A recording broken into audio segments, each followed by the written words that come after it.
Você está viajando por outra dimensão, um lugar não apenas da visão e do som, mas também da mente. Uma jornada em uma terra maravilhosa, cujos limites são os da fantasia. Sua próxima parada, além da imaginação. Olá, ouvinte, seja bem-vindo a mais um episódio sobre a série clássica Além da Imaginação. Eu sou Angélica. E eu sou o Marcos. Hoje iremos falar sobre o episódio 149, no geral da série, episódio número 29 da quinta e última temporada de Além da Imaginação. Se chama The Jeopardy Room. É a Sala do Perigo, a tradução do Brasil. E acho que em inglês como é que é essa tradução? Jeopardy, Marcos? Perigo, é o quarto do perigo, algo assim também, né? Quarto do perigo, né? Só não é o quarto do pânico, né? Porque isso daí tem um outro significado, né?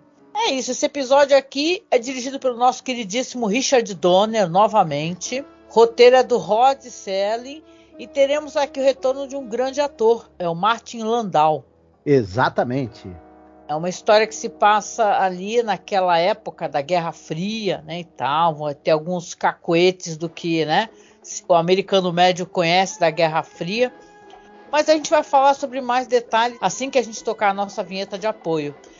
A gente toca a vinheta para recordar você que nós estamos em campanha, né, precisando muito de doações. Se você acha aqui que o nosso trabalho vale aqui R$10 seu de apoio num Pix, por favor, nos apoie, tá? O nosso Pix é bem fácil, é apoiomasmorra@gmail.com. E você participando, a partir de R$10, você já está concorrendo a uma ilustração linda que o Marcos fez sobre a série Além da Imaginação, que vamos sortear e enviar para quem ganhar emoldurada. É uma arte muito bonita e um trabalho muito pessoal, que só você vai ter, tá bom? Então, escute a vinheta e considere apoiar a gente. Olá, eu sou a Angélica. E eu sou o Marcos. E hoje nós viemos aqui com um pedido muito importante para você que nos acompanha nesses quase 14 anos de podcast. Nos últimos tempos, o apoio que vocês têm dado pra gente tem sido muito importante, tem nos ajudado muito, e a gente pensou numa meta para poder modernizar a aparelhagem que a gente tem, para poder começar a fazer lives.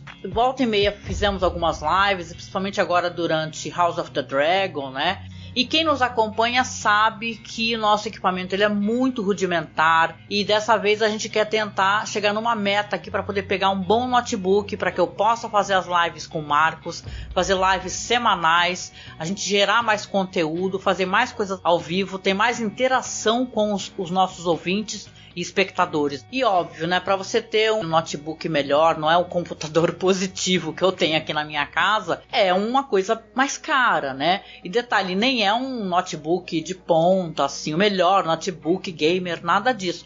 É apenas um notebook onde eu possa fazer as lives, eu possa mostrar os vídeos, não travar, né, durante as lives. O ideal é que a gente tenha o dinheiro no local que não cobra a taxa, porque aí você estará ajudando a gente, né?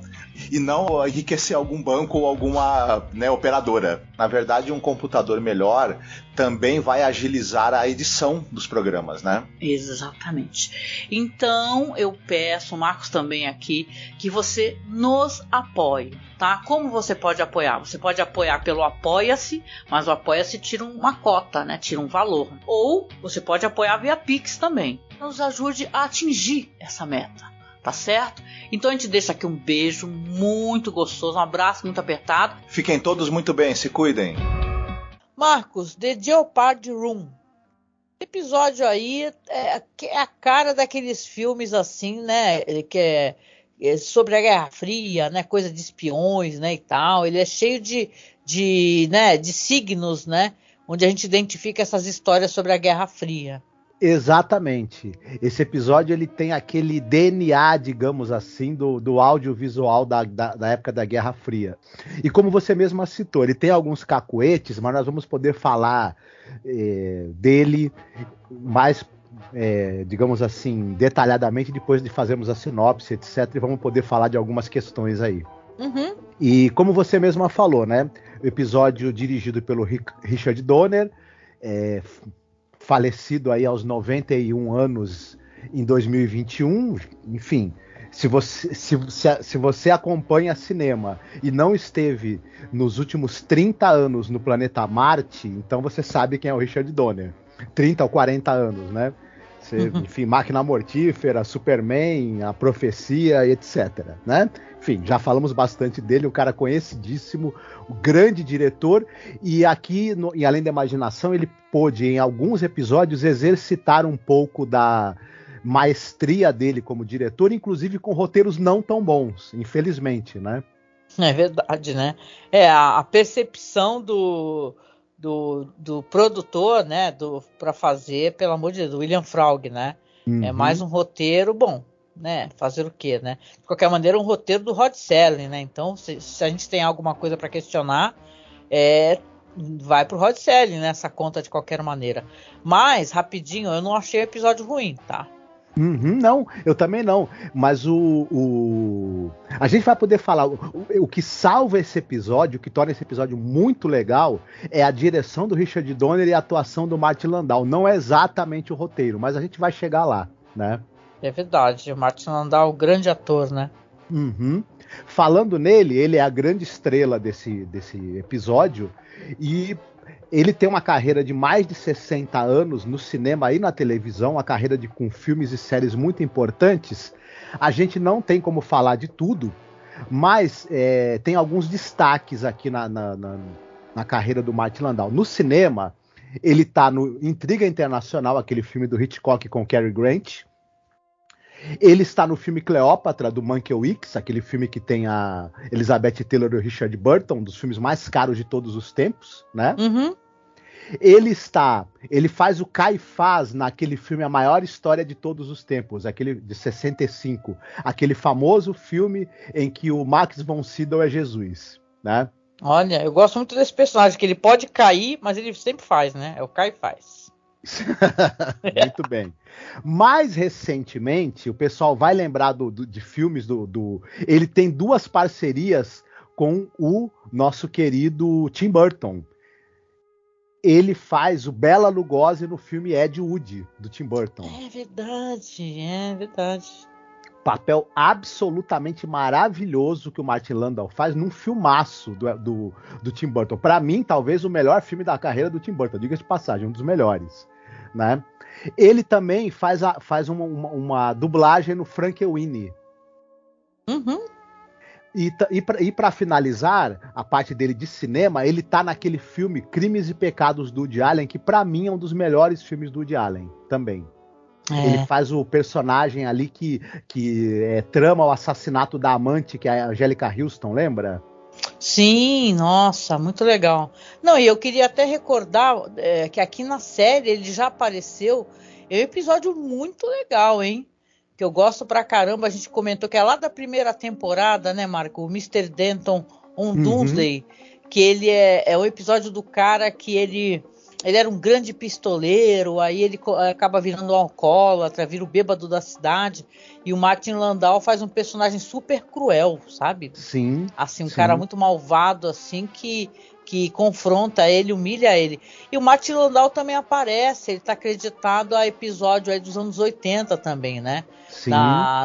Dos anos 80 ele fez um episódio chamado The Beacon, né? E ele tá com um visual bem interessante, assim, uma figura muito proeminente, assim, nas séries famosas de sci-fi, de suspense, The Other Limits, né, e tal. Então ele é um cara bem... É um ator maravilhoso, assim, maravilhoso mesmo, né? Sim. Você falou em sci-fi, o papel mais famoso do Martin Landau na televisão é justamente naquela série que foi de 75 a 77, a série Space 1999, em que ele faz o comandante Koenig. Olha que legal.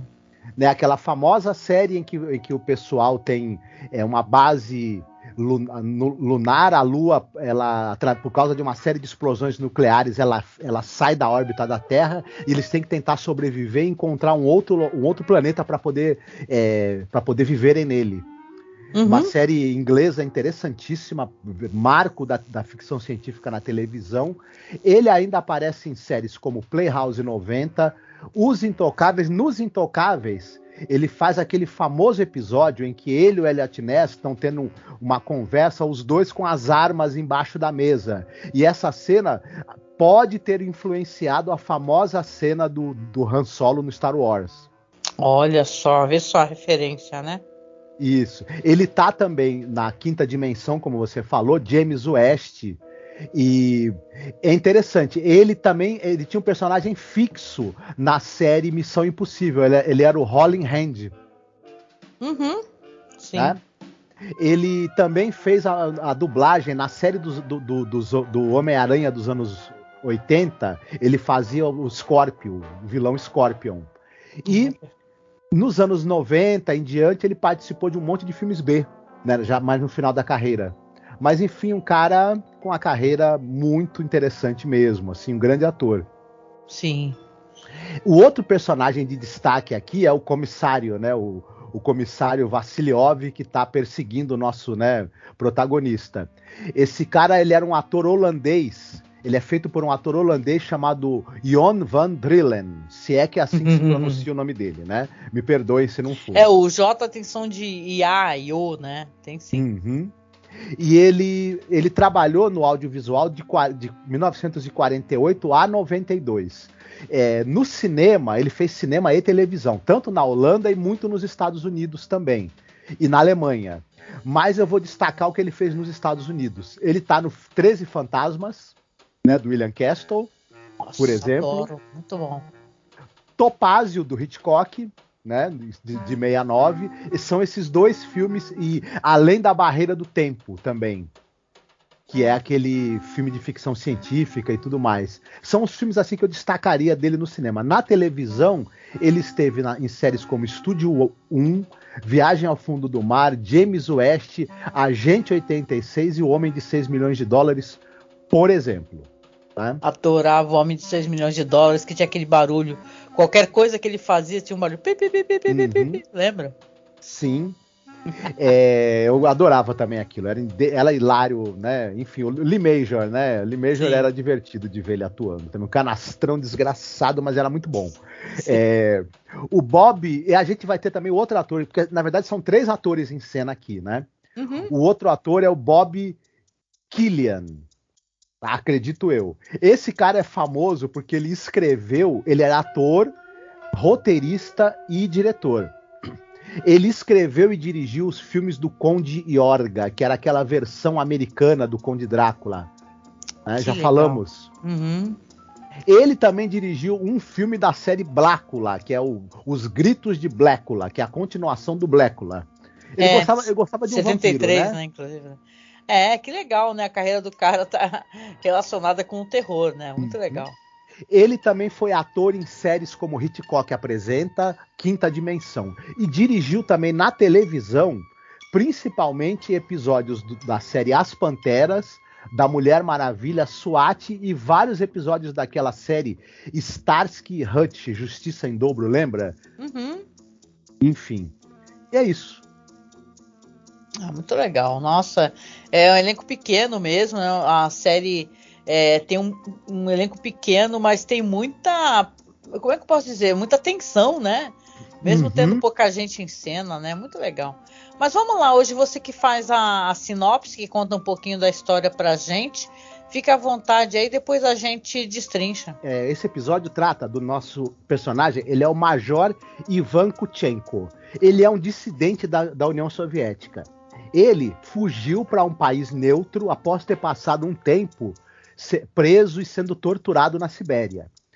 E ele está tentando passar ali para algum país do Ocidente, tipo Estados Unidos, enfim, Inglaterra, onde ele possa fugir, né, das garras ali do regime soviético. Ocorre que ele foi localizado por um tal comissário Vassiliov, que é um sujeito que caça dissidentes da antiga União Soviética para matá-los. Ele está ali num quarto, o Major Kuchenko está num quarto, e o comissário Vassiliov e o assistente dele estão ali de tocaia no prédio ao lado. Eles entram em contato com o Kuchenko e avisam para ele o seguinte: estamos de olho em você e vamos te pegar e vamos te matar, mas não vamos te matar na hora.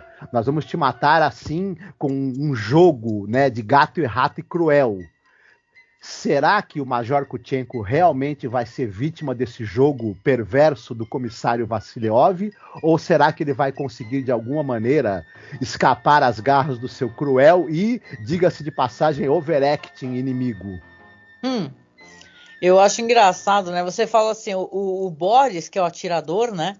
Que tá com o comissar, né? Der Commissar, ele quer atirar, né? Mas aí o comissário fala assim, não, vocês têm pressa de tudo, não sabem saborear o vinho, nem uma mulher e tal, faz o maior discurso, né, e tal. Falei, nossa, Rodicelli gastando toda a língua inglesa ali no discurso do cara, pô, aí você vê que, caramba, ele resolveu fazer o quê? Torturar. Por quê? Porque o cara, esse comissário, ele era um torturador, né, esse personagem do Kutchenko, do Martin Landau, ele é um cara que estava preso anos, né, na Sibéria, né, e estava sofrendo tortura, né, e tal, né. Eu lembrei muito daquele filme A Morte da Donzela também, né, esse negócio do torturador que vai atrás da vítima, né. Mas você vê que aqui é uma história que ela demora um pouquinho, na minha opinião, para dar uma engatada. Mas quando ela engata, ela vai com tudo também, porque aqui você tem uma história que é de terror psicológico, né, não tem nada da zona crepuscular, sabe, de elementos de fantasia ou de terror. Não, aqui é apenas a tensão, né? E o fato de ter alguém que realmente gosta de torturar outro, né? Quando o cara liga, né? Primeiro ele fala assim, que é um amigo, né? E o cara vai, e o comissário vai lá e bate na porta do quarto dele e fala para ele assim, deixa eu entrar, eu quero conversar com você, estou desarmado, pode abrir a porta e olhar as minhas mãos, né? Não tenho nada nas mãos. E ele vai para conversar e tal, né? Só que ele tá ali para dobrar o cara, né? E para enganar o cara. Por quê? Porque ele tem intenção de torturar mais ainda, né? De fazer um jogo com o cara, um jogo mais cruel ainda, né? Ele sabe que está sendo observado e tal, e ele vai revelar o que ele tem a fazer, né? É interessante o que acontece com ele, né? Exatamente. E é uma coisa curiosa, assim, porque, como a gente tinha comentado agora há pouco, né? Esse episódio, eu diria que o roteiro dele tem uma coisa que ele pinta esse comissário Vassiliov quase como um vilão de história em quadrinhos, né? Eu tô com o meu inimigo ali nas mãos, mas eu quero fazer um joguete com ele. E o ator, o Jon Van Drillen, ele carrega, né, na vilania, né, desse personagem, assim. Ele faz um vilão assim exagerado, né, aquele vilão estriônico, aquele vilão com risadas. A gente comentou isso, né, falou assim, pô, o que é isso? É o vilão da Penélope Charmosa, pô? O cara vai contar e você tem que, sei lá, essa corda vai levantar isso, levantar aquilo, né, porque, era muito mais fácil, não à toa o Boris tá lá, pô, não é só tirar na cabeça do cara. Ele tem o Kutchenko na mira o tempo todo, o Boris, né, o assistente do comissário. Só que o comissário quer fazer aqueles planos mirabolantes de super vilão. E isso é engraçado e tudo. Além do que, ele meio que quer provar, né, que ele é mais inteligente, mais sagaz, mais esperto. Ele quer dar uma chance, talvez, da vítima, né, tentar escapar, mas já planejando que a vítima não vai conseguir escapar coisa nenhuma, né? Ele quer mostrar a superioridade dele intelectual, talvez, né? Ele se acha um artista, né? Um artista da morte, né? Um homem, um assassino refinado, né? Mas isso tudo é muito engraçado e vira um tom cartunesco e caricato do roteiro do Rod Serling. O que ocorre é que aí, na minha opinião, né, o ator, o Jon Van Drillen, ele abraça essa coisa cartunesca exagerada, mas o Martin Landau não. O Martin Landau atua com muita garra, com muita verdade. Ele transmite todo o medo, toda a tensão que esse personagem tem. Ao mesmo tempo, a gente acredita o tempo todo que esse personagem que ele vive tem uma inteligência ali também muito sagaz. E outra coisa, a direção, a maneira como Richard Donner, ele usa os enquadramentos, ele usa o ritmo, ele faz a gente ficar meio que preso, né? É meio claustrofóbico, né? Isso, a gente não tira os olhos da tela. Então, se o roteiro do Rod Serling ele peca por ser um tanto quanto, digamos assim, exagerado e cartunesco, a direção do Richard Donner e a atuação do Martin Landau, eles acabam colocando o episódio nos eixos certos e dando um bom senso de drama pro episódio. Isso é muito bacana. E faz acho que até do próprio cara, o Jon Van Drellen, né? Acho que ele também coloca ali, acho que até propositalmente, sabe? Uma atuação onde é exagerado mesmo, é meio rocambolesco, um vilão meio... E o que ele vai aprontar, que é um cara... Assim, o Martin Landau não é dos mais inteligentes possíveis, né? Porque, né? E é engraçado que tem até aquele esquema lá do espião russo, né? Que fica tomando veneno, né? Aquelas histórias lá. Porque, assim, você tem o cara oferece a ele um amontilado, né? A gente fez até referência com o Edgar Allan Poe, né? E aí ele fala assim, você pode tomar, eu vou dar um gole aqui, ó. Aí dá um gole. Nossa, que delícia, que maravilha e tal. Aí o Martin Landau, ele pega a garrafa e dá um gole também rapidinho assim. Depois vai dar outro gole. E aí você pensa, porra, tu vai beber qualquer coisa que alguém ofereça, né? Alguém que tá falando que vai te matar, né? Então você, né? É um cara que te torturou, um torturador, né? Aí o Martin Landau começa a ficar tonto, né? E ele vai desmaiar, né? Depois, quando ele acordar, aí vai ter um cassete ali, né? Com uma fita, né, Marcos? O cara contando, porque tem que ser o vilão mesmo clássico, né? Que vai contar o que vai acontecer. Exatamente, ele fala pro Gutchenko o seguinte, que se o Gutchenko, que ele fala que ele colocou uma armadilha, né? Ele não fala que é uma bomba, se eu não me engano, ele só fala é uma bomba, a gente sabe que a gente vai ficar sabendo que é uma bomba, mas ele fala que tem uma armadilha mortal lá dentro e que o Gutchenko tem que conseguir descobrir onde está essa armadilha e desarmá-la, né? Torná-la inativa num período lá que ele dá não lembro 3 horas. 3 horas. E ele fala, se você tentar apagar a luz, a gente mete bala em você. Se você parar de procurar, a gente mete bala. Enfim, qualquer coisa que você faça, que se não você seja procurar, a gente mete bala em você. Isso, soltou pum, a gente mete bala. Qualquer coisa que você faça que não seja procurar onde está essa armadilha e tentar desarmar. E se você conseguir encontrar a armadilha num tempo inferior a 3 horas e desarmá-la, a gente deixa você sair livre daqui. Até parece, né? Mas enfim. Ele quer se divertir, né? Imagina, ele tá assim numa posição super privilegiada, ele tá no prédio do lado, a janela quase na frente mesmo, né? O próprio Gutchenko vê, né? Onde tá o atirador, né? Bem pertinho, ali à distância, sei lá, no prédio do lado, entendeu? Beco do lado mesmo, assim. Dá para bater papo e conversar através da janela. Então ele não vai fazer nada disso, só que, né? O personagem do Martin Landau fica desesperado, né? O Gutchenko começa a procurar e tal. Enquanto isso, né? Eu achei uma cena muito bem filmada, assim. Ele vai conversando com o Boris ali, que é o atirador, né? Do outro lado, já no outro prédio, e vai falando assim. Ele não fala diretamente logo de cara aonde pro Boris, né? Aonde que ele colocou a bomba. E aí o Martin Landau tá ali procurando, desesperado, levantando as coisas, olhando nas gavetas e tal. E caramba, né? Onde é que tá essa bomba? Onde é que tá essa bomba, né? E ele é muito esperto. Eu gosto do jeito como esse episódio termina. Ele não tem nada de fantasioso, né? Mas ele tem de divertido. Eu acho que o jeito que ele termina é divertido, né? Por quê? Porque uma hora aqui que estão os dois do outro lado do prédio, ele é inteligente. Uma hora ele pensa, os caras estão no outro lado do prédio. Eu tô aqui nesse apartamento.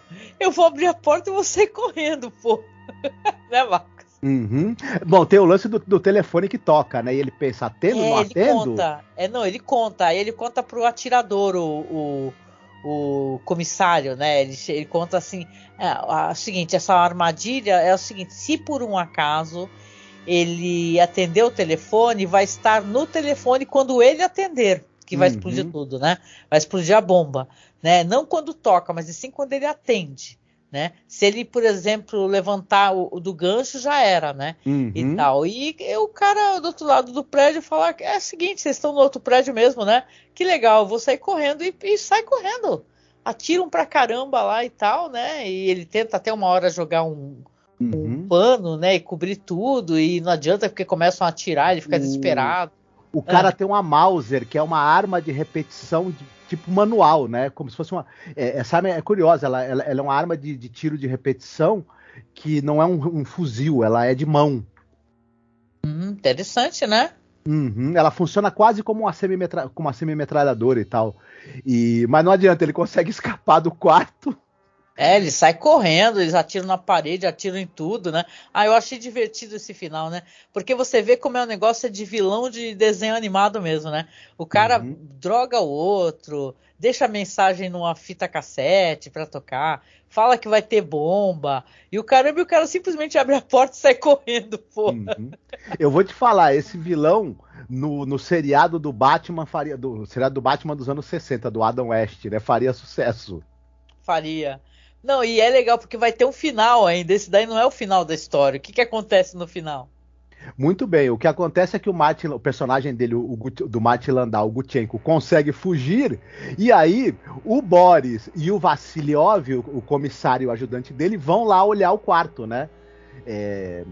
E estão no quarto onde estava o personagem, o Gutchenko, onde o Gutchenko estava preso e conseguiu fugir, e o Boris fala, pô, era melhor tu ter deixado atirar nele, né, o comissário. Era mais fácil, né? Aí o comissário fala, não se preocupe que nós iremos pegá-lo na próxima cidade, né, onde ele estiver.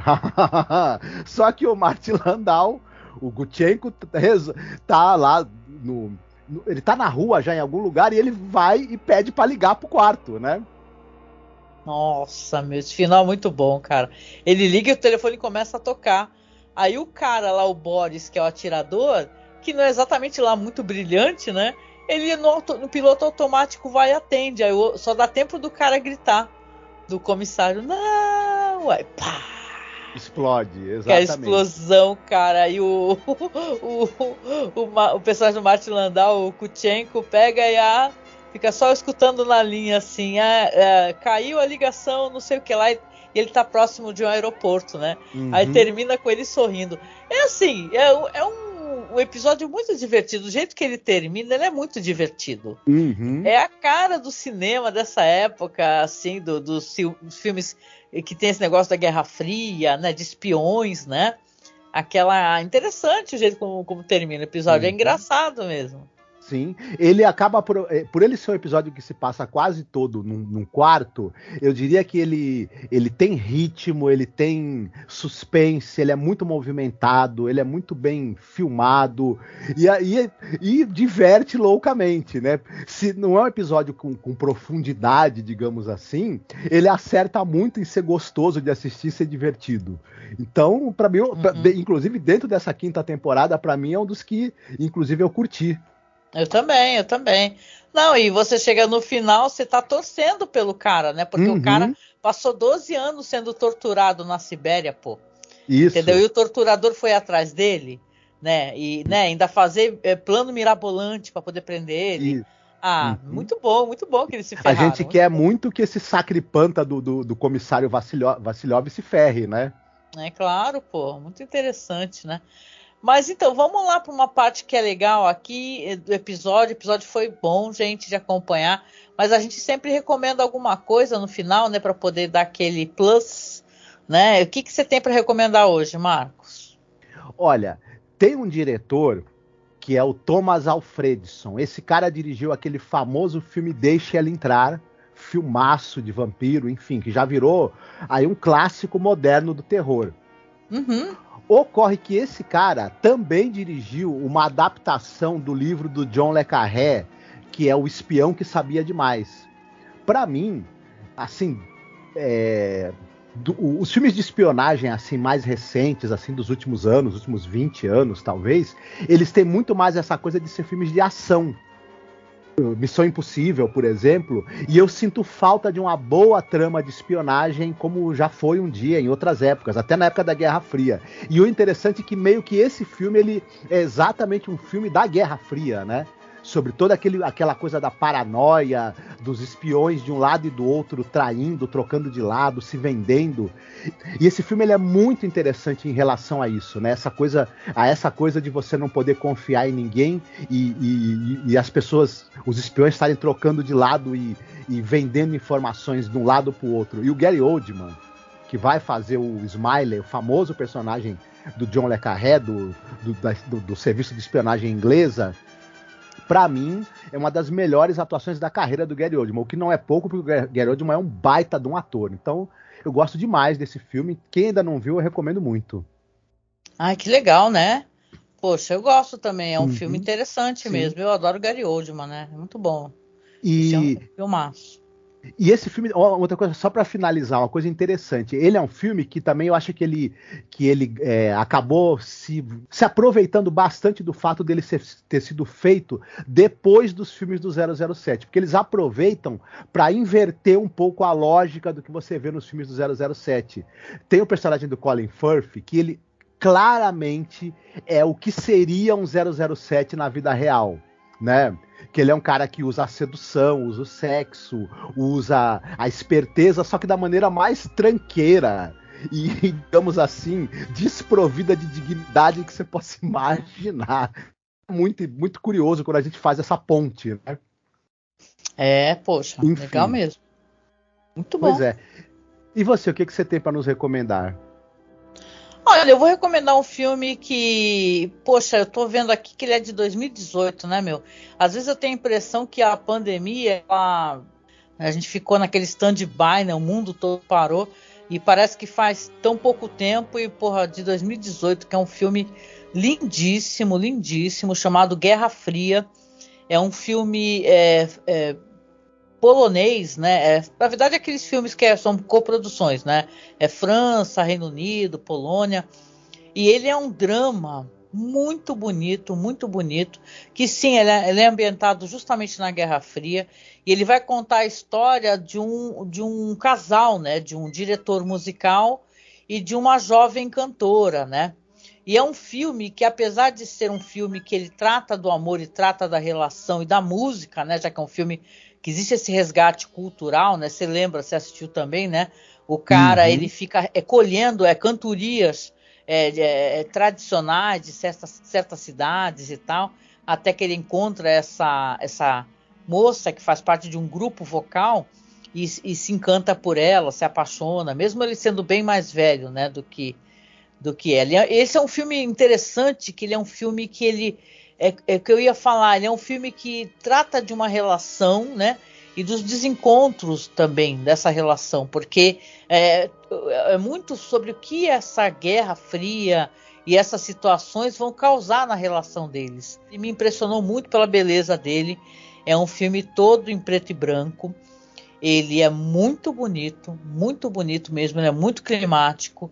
Ele é um filme que quem pôde ver no cinema com toda certeza se emocionou muito, né, com o filme, que a música faz parte do filme fortemente, né?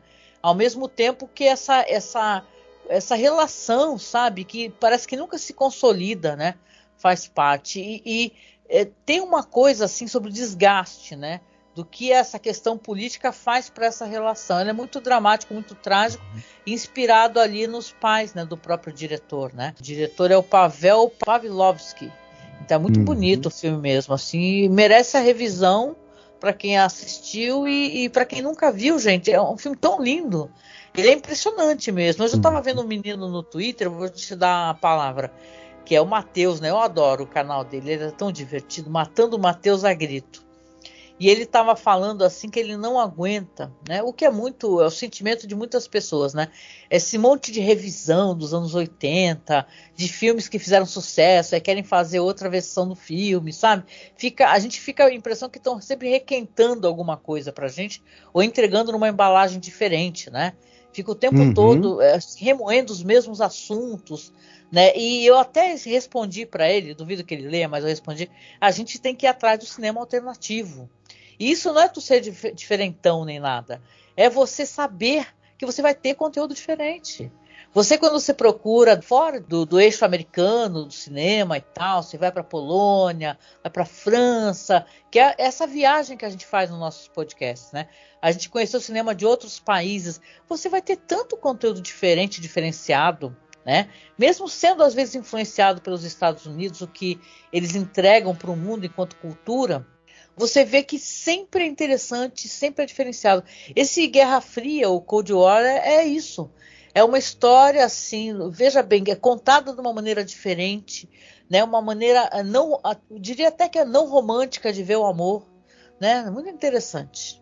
Pois é, eu vou embarcar no que você falou, não me estendendo muito, né?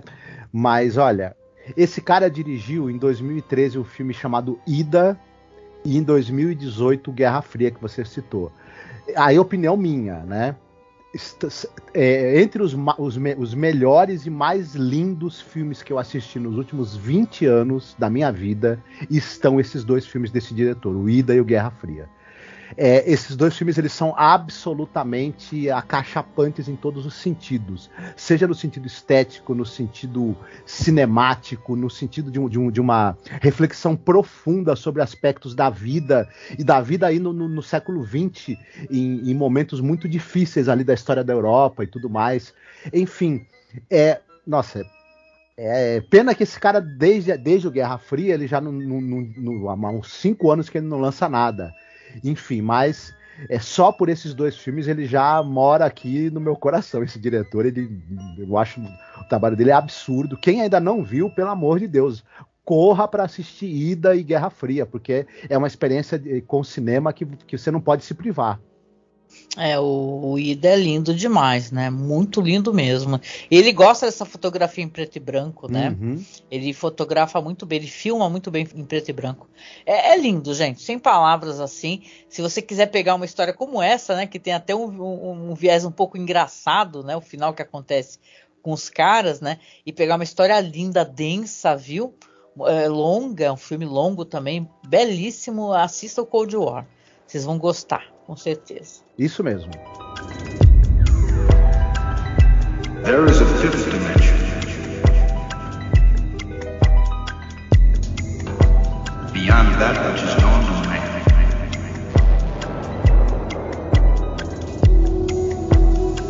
It is a dimension vast as space and as timeless as infinity.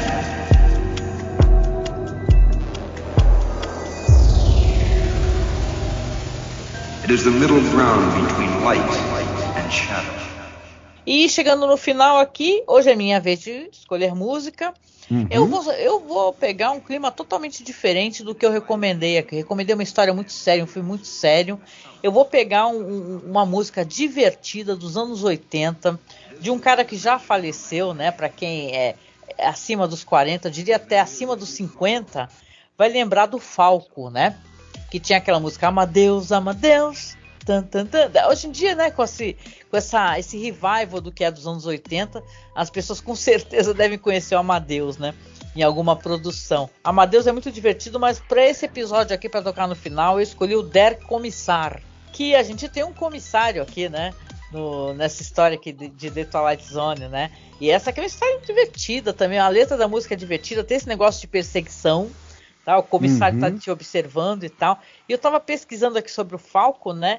Ele fez sucesso com essa música em 82 e ele foi responsável por popularizar as músicas cantadas em alemão, né? Essa música ela é cantada na língua original mesmo, né? Então é bem divertido assim, a música no final super animada para tocar para vocês, tá? Opa, gosto dessa música. Também dá uma saudade, né? Quando a gente assiste o clipe, né? O Falco ele faleceu devido a um acidente de jipe, né, na República Dominicana. Mas o clipe desse Der Kommissar aqui, ele tá tipo dançando na rua, assim, né? Chegando no finalzinho aqui, eu agradeço a sua presença no nosso podcast aqui, curtindo o nosso som. No finalzinho, lembrando que só vai tocar no Spotify, tá? Nesses arquivos de áudio aí que a gente coloca no Spotify, você procura como Cineclube da Masmorra, ou como Masmorra Cine, ou ainda como Além da Imaginação Podcast, tá? Lembrando que também temos o nosso site, o podcast sempre sai no site, pode procurar masmorracine.com.br para descobrir o melhor do cinema alternativo, gente. O cinema, e a gente está batendo nessa tecla há muitos anos, ele é mais do que tem nos Estados Unidos e não reduzindo a importância do cinema americano, estadunidense, mas o cinema é o mundo, cara, e suas percepções, a sua cultura, então é interessante, né? O cinema é nosso objeto de pesquisa há muitos anos, né? Quando a gente vai fazer o Halloween e tal, ou vai pesquisar um cineasta, vira também uma questão de pesquisa política, cultural, então vale a pena, gente, vá lá no nosso site, dá uma navegada nos podcasts, são vários, hein? Tem mais, sei lá, de 300 podcasts. Dá uma navegada, vê se tem algum cineasta que você quer conhecer. Se você não tem, você pede pra gente, que a gente futuramente pode fazer. Mas a gente tem especiais sobre o Wong Kar-wai, sobre o quem mais? Chan-wook Park, a trilogia da vingança. Então a gente tem muita coisa para vocês conhecerem. Inclusive cineastas assim meio desconhecidos, né? A gente tem uma trilogia do Rick Seidel, que é a trilogia do amor, né? E tal, mas é um amor sob uma perspectiva tão cruel assim, e deu um bate-papo maravilhoso. Então, gente, tem muito mais por aí para vocês conhecerem. Basta vocês quererem mesmo, que vale a pena, né, Marco? Sim, tem bastante coisa interessante, podcast sobre diretores não tão conhecidos, talvez do público brasileiro, né, mas que tem uma obra muito relevante, muito bacana de se conhecer. E não temos planos, por enquanto, de fazer a filmografia do Michael Bay nem do Vin Diesel, mas não. Tem de outras coisas bem mais legais, eu diria. Não, eu tô querendo fazer do Carlos Saura, na real, porque o Carlos Saura, infelizmente, nos deixou, né?